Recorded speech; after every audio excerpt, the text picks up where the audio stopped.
Airport civil സ്റ്റേഷൻ്റെ സമീപത്ത് നിന്ന് ഞങ്ങൾ പകർത്തിയതാണ്. കൃത്യമായിട്ട് കണ്ടിട്ടുണ്ടാവും, വലിയ ബ്ലോക്കാണ്. ഇപ്പോൾ തന്നെ നമുക്ക് കാണാം വലിയ ബ്ലോക്കുണ്ട്. ആ ബ്ലോക്കിനിടയിലാണ് ആ ബസ്. റോഡിൽ ഒരാൾക്ക് പോലും കടന്നു പോകാൻ പറ്റാത്ത രീതിയിലാണ് വരുന്നത്.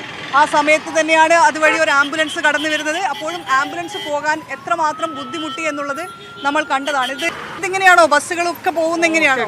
റോങ് സൈഡ്, എല്ലാം റോങ് സൈഡായിട്ട് തന്നെ പോവാം. എല്ലാം റോങ് സൈഡ്. ഹായ്, നമസ്കാരം. ആംബുലൻസിന് പോലും കടന്നു പോകാൻ കഴിയാതെ ഇതുപോലെ റോഡിൽ അഭ്യാസം കാണിക്കുന്ന പ്രൈവറ്റ്